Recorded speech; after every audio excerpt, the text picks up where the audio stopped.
Hey guys, what's up? MadSeason here, back with another video for you. Yeah, we're doing another Unreleased Secrets video. I've kind of been in the mood lately, and I wanted to start this one out with a bang. And that's Ebonlock Xena Warrior Princess Transmog, as well as this magical cube with the face.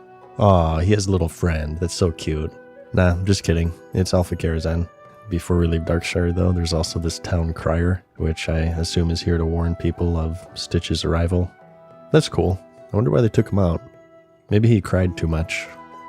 But before we talk about Alpha Karazhan, I noticed that Deadwind Pass is also much different. It's missing that entire eastern road. There's just this single western path left. And leading up to the raid, it's much more open, and the building itself is absolutely huge.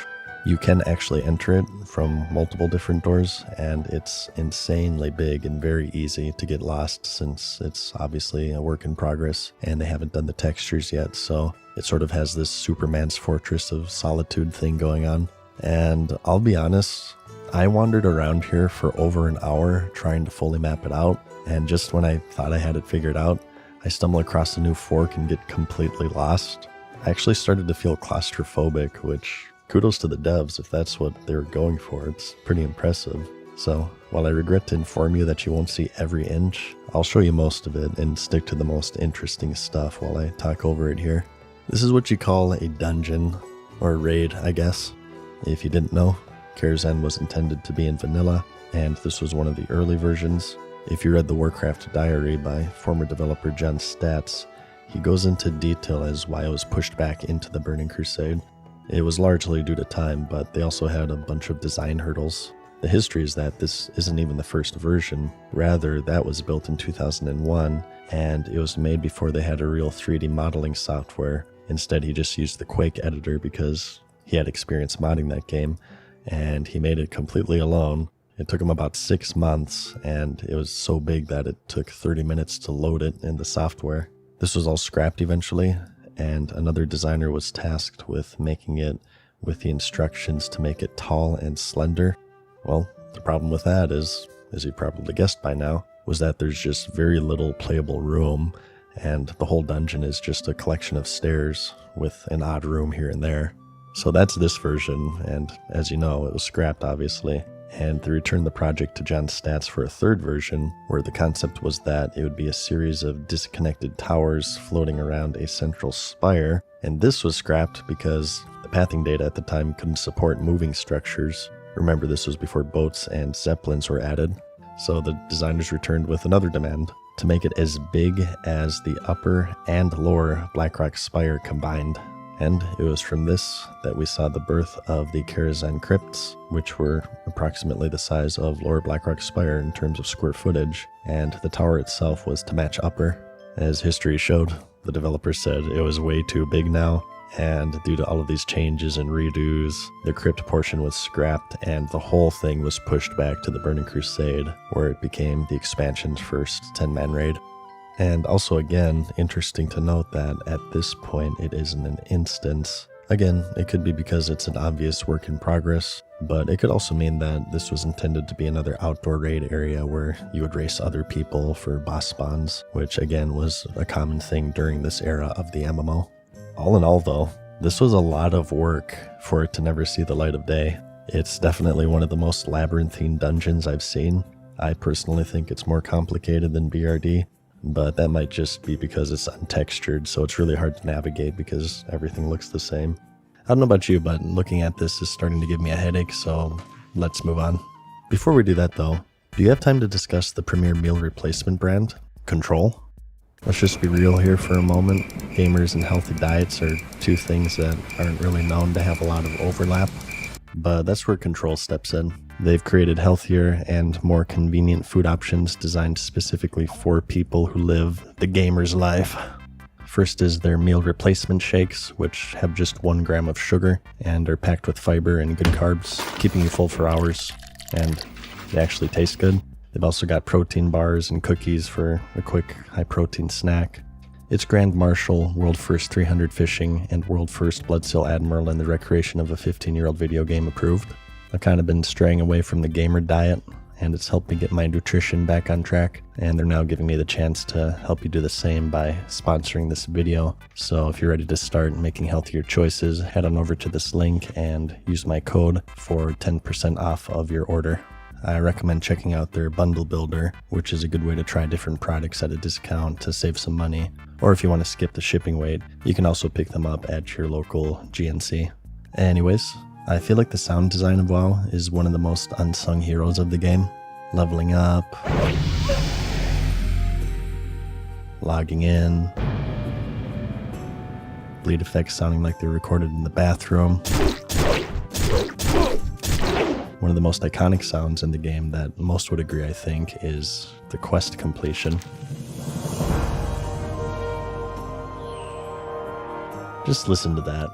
So triumphant. So beautiful. Just watch that XP roll in. Well, did you know that it was almost this? Ew. This does not spark joy. Herbalism is quite a useful gathering profession in the game, as it's critical in making a variety of useful raid consumables, and it's also unique in the sense that it has a rare node spawn called the Black Lotus, which is botted horrendously because Blizzard is a small indie game developer who's incapable of banning bots. Sorry about that. That just kind of happened spontaneously. But did you know that the same was planned with mining? The equivalent would have been the rare Arcanite lode, which, looking through the game files, would have dropped Arcanite ore, which you could presumably smelt into Arcanite bars. For unknown reasons, this would be scrapped, and as you probably know, the ability to make Arcanite bars was given to alchemists on a 2-day cooldown, and the removal left some design inconsistencies that now make sense. The other two gathering professions, herbalism and skinning, both have nodes or mobs that require the max level 300 to gather, with skinning even needing a knife and an enchant to get Onyxia's hide, which of course was required in order to clear the Blackwing lair. But meanwhile, the highest vein for mining, at least at launch, was the rich thorium vein, which was just 275, and then much later you had the obsidian shards that dropped off of the mobs in Karazhan that required 305, but up until then, mining curiously had two ways to increase in skill that weren't really useful at all, and that was the Goblin Mining Helmet, only equipable by those who can wear at least mail, and also the Glove Enchant, but since rich thorium veins were yellow at 300, there really wasn't any use for these skill ups other than while a player was actively leveling their profession. So the idea here is that presumably these skill ups were intended for this removed Arcanite load, and with its removal, their usefulness was diminished.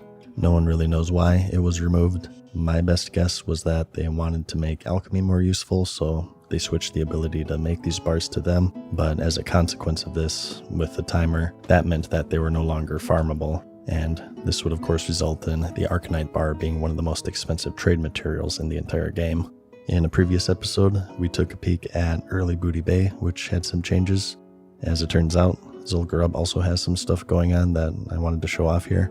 The entrance is much different first off, and it's currently blocked off by a wall, but going through it, you would find a dark portal, which if you remember was a placeholder signifying an instance was in the works.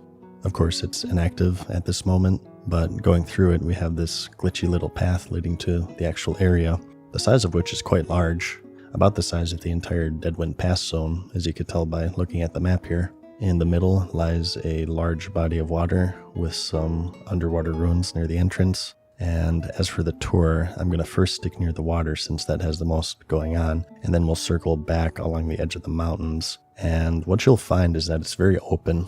At this stage, they were just getting the geography how they wanted it, and there are some ruins placed here and there, but they were done very haphazardly, as you can tell. Eventually, we circled back to where we can see the entrance with these two long stretches of walls in the water, and going along the mountainside, it's much more untouched and open with little to no ruins at all.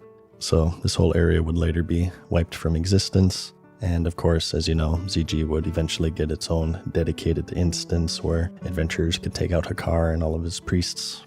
There are some other differences in the zone. The Karazhan cave at this point is much smaller.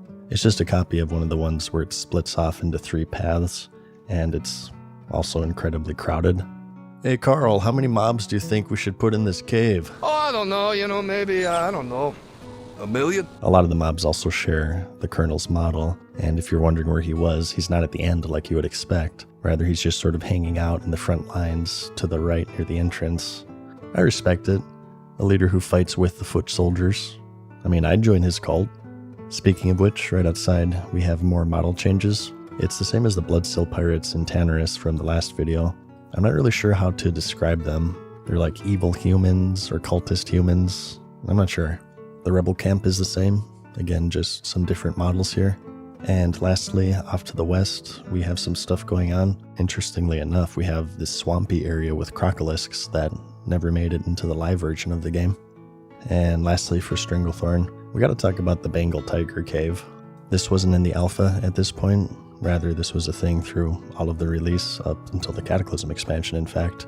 There was rumored to be this hidden tiger mount in the game called the Bengal Tiger because you could find it in the game files. Players scoured the world in search of the mount, and eventually they were led to the Stranglethorn Vale because, as you would imagine, it held a bunch of Bengal tiger mobs. People tried farming them endlessly in hopes that it was this ultra-rare drop, and eventually through some tricky out-of-bounds jumping, a lone cave was found in these mountains near Zul'Gurub.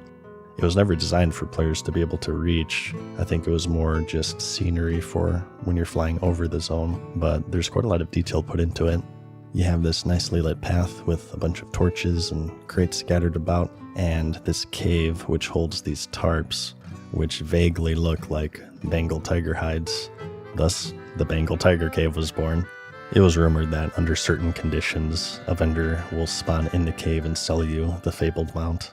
It only spawns at certain times, maybe once a year, or maybe you need to have this cape equipped to see the NPC, or maybe you need to be a hunter and have the tiger tamed as a pet, or maybe it was a mount that was planned at some point but was just eventually scrapped. Unfortunately, the most boring scenario is usually the case, and the Bengal tiger never existed, and the closest that players got was the Zulian tiger from the ZG raid, but that didn't stop it from becoming one of the biggest myths within the game's lore. The class for this episode is the Warrior, but for some non-warrior stuff to begin, I happened to be playing an undead male, and I noticed that their grunts were much more zombie-like when they got hit.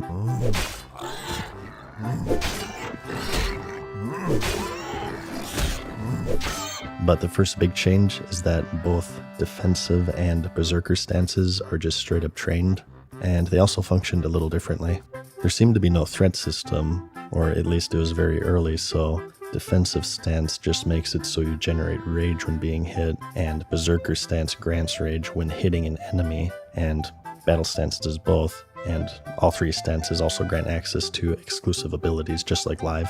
And if you thought that rage generation was slow in 1.12, you haven't seen anything. Even on low-level mobs, you can seriously use one ability every 20 seconds maybe. It's kind of ridiculous. In the last episode, we saw that rogues were missing kick. That's because it was originally a warrior ability. This was an interrupt, usable only in battle stance, as opposed to pummel, which, as you know, was berserker stance. They also have inner rage. In the alpha, it was an active ability, granting 50 rage instantly on a 5-minute cooldown.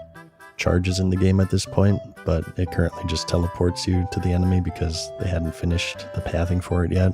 In fact, I remember in the early stages of the game, even when they did the pathing, it was notoriously buggy, and it would consistently phase players through the ground, dropping them into the void. Strike is pretty much heroic strike, more damage on your next swing. Cleave has a slowing component to it, and since there's no attack power stat yet, battle and demoralizing shout straight up increase or decrease melee and range damage, and there's even a shout skill that would increase as you use these abilities. But other than that, and as usual a plethora of abilities yet to be implemented, they're pretty similar. But that's about it for this one, I guess. Thanks for watching my video. There's a lot more to come in this series, as usual, so if you are enjoying it, be sure to check back soon. And aside from that, remember to like the video if you liked it, because I will see you in the next one. Peace.